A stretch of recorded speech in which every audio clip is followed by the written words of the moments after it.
We're going to wait for a few more people to join the stream. And today we're talking about why. That's all we're talking about. Why. I literally created Papa Paparazzi to help photographers and to help freelance artists alleviate these entrepreneurial hurdles of being a freelance artist. Because growing up, I was nonstop told, that's not a real thing. You can't do that. How are you ever going to pay your bills? And you know what? It's BS. And everyone knows it's BS because there's a lot of people that are doing it, right? And I don't believe that to be successful, you have to fit into this mold. Right?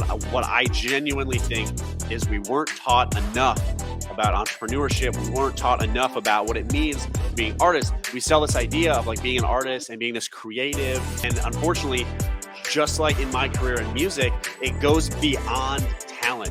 It's not just about being good at your craft, because eventually you have to find people who are discovering your craft, and you have to find people who are going to pay you to do your craft. And here's kind of a hot take, other artists aren't going to be what pays your bills.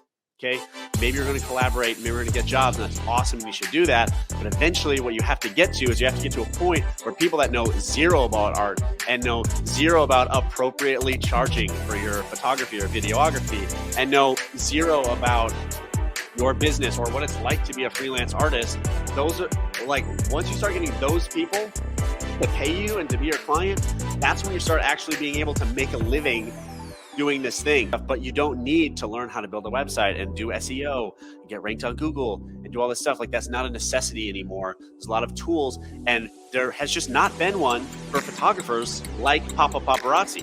And so I created it, and I'm not a photographer. It was built from a consumer, built from the mindset of someone who wants to pay a photographer, and I have no flipping idea how to do it or how to find them.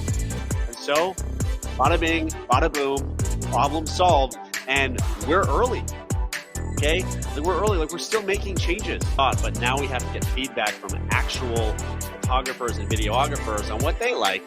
And then we have to get it out to people that they now know this is a service. So they don't have to randomly go and Google photographer in Dallas and find the 5 people that have figured out how to be a business while also being a photographer. So I don't know, that's my rant. It's